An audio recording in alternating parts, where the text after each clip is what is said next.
Special train से रामेश्वरम धाम की तीर्थ यात्रा। आज ही अपनी सीट बुक कराएं त्रिपुरयात्रा.com पर। कहते हैं भगवान शिव के त्रिशूल पर बसी काशी में सबको मोक्ष मिलता है।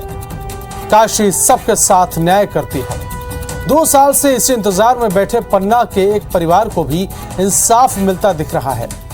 पन्ना के रहने वाले बीएचयू के छात्र शिव त्रिवेदी की संदिग्ध मौत को लेकर IBC 24 की मुहिम आखिरकार रंग लाई और शिव की मौत के जिम्मेदार वाराणसी के लंका थाने के 8 पुलिसकर्मियों पर गैर इरादतन हत्या का केस दर्ज कर लिया गया है, जिसके बाद शिव के परिवार को इंसाफ की किरण नजर आई है। कंकर कंकर मेरा शंकर, मैं लहर लहर अविनाशी हूँ, मैं काशी हूँ, मैं काशी हूँ।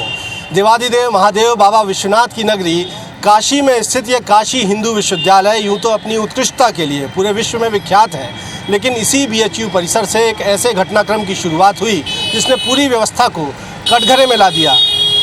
यहाँ से एक शिव इस कदर लापता हुआ कि वो जीते जी वापस नहीं लौट पाया।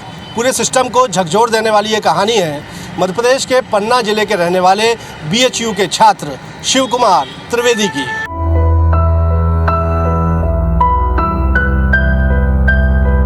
काशी जहां साक्षात शिव है, काशी जो मोक्ष का द्वार है, इसी काशी में 2 साल पहले पन्ना जिले के बड़गड़ी खुर्द ब्रिजपुर गांव के किसान प्रदीप त्रिवेदी का बेटा शिव पढ़ने गया था, जहां 13 फरवरी 2020 की रात वाराणसी की लंका थाने के पुलिस ने उसे हिरासत में लिया था।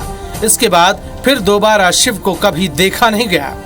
मैं उस स्थान पर मौजूद हूँ जहाँ से शिव कुमार त्रिवेदी लापता हुए थे। ये स्थान जो है आप देखेंगे कि एम्फी थिएटर ग्राउंड के ठीक पहले ये एंट्रेंस है और उसके ठीक पहले आपको यहाँ पर एक बैठने लायक एक स्थान नज़र आएगा। यहाँ पर शिव कुमार त्रिवेदी बैठे हुए थे और अर्जुन सिंह नाम के एक छात्र ने उन्हें सबसे पहले देखा था। मैं उस दिन भी आया था इस ग्राउंड पे, तो जो ये बगल में नाली बहता है इसी में वो लड़का था और मैं उससे पहले से परिचित नहीं था पहली बात। और मैं जब देखा उसको तो मैं सोचा कि पानी में क्या कर रहा है, मतलब वो कुछ ढूंढ रहा है क्या, कुछ खो गया है, मुझे ऐसा लगा। काशी में अपने बेटे शिव की तलाश में भूखे प्यासे नंगे पांव भटकते 80 घाट पर सोकर रात गुजार रहे पिता प्रदीप ने जहां बस चला वहां शिव की गुमशुदगी के पोस्टर लगा दिए। खबर शिव को आखिरी बार देखने वाले अर्जुन तक पहुंची और उसने प्रदीप को बताया कि शिव को 13 फरवरी की रात लंका पुलिस थाने ले गई थी। इसके बाद अर्जुन को लेकर प्रदीप फिर 19 फरवरी को लंका थाने पहुंचे, लेकिन लंका पुलिस ने शिव को कभी हिरासत में लेने से ही इनकार कर दिया।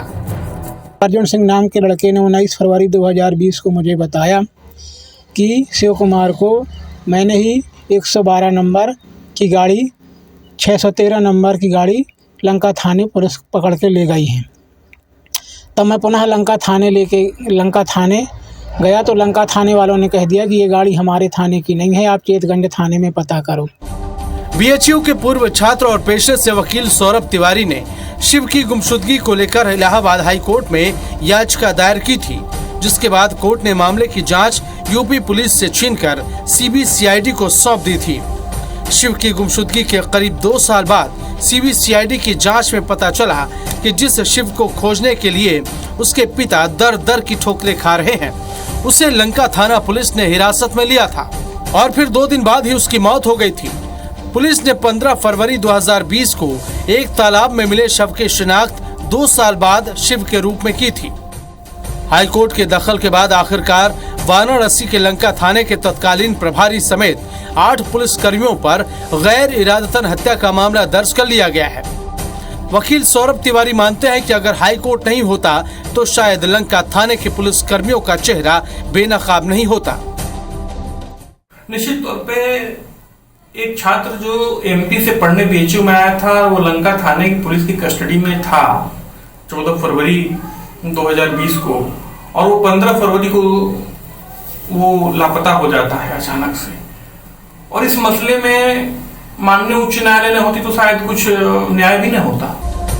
पुलिस कर्मियों पर केस दर्ज होने को शिव को इंसाफ दिलाने की पहली सीढ़ी माना जा रहा है। वहीं पुत्र वियोग में तड़प रहे पिता प्रदीप त्रिवेदी को अब उम्मीद है कि दोषी पुलिस वालों को कड़ी से कड़ी सजा मिलेगी। IBC न्यूज वालों का, जिन्होंने शिव कुमार से संबंधित मामले को गंभीरता से उठाया और ग्राउंड रिपोर्ट तैयार करके अधिक से अधिक प्रचार एवं प्रसारित किया, जिसकी वजह से आज मुझे न्याय मिल पाया और पुलिस वालों पर कार्रवाई हुई।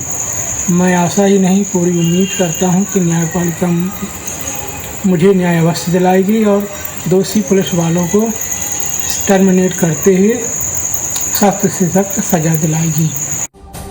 पुलिस अपने बचाव में भले ही शिव की मानसिक हालत ठीक नहीं होने की दलील दे रही हो, लेकिन सवाल ये है कि इसका पता पुलिस को कैसे चला।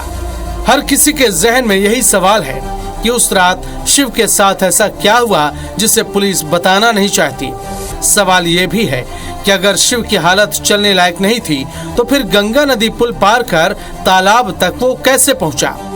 उम्मीद है केस दर्ज होने के बाद जल्द ही आरोपी पुलिस वालों के बयान से इन सवालों का जवाब मिलेगा और शिव की संदिग्ध मौत का सस्पेंस खत्म होगा। लेकिन सवाल ये भी है कि यदि शिव कुमार की मानसिक स्थिति इस तरह से बिगड़ गई थी तो आखिर उसे थाने से अस्पताल भेजने की बजाय सीधे क्यों छोड़ दिया गया।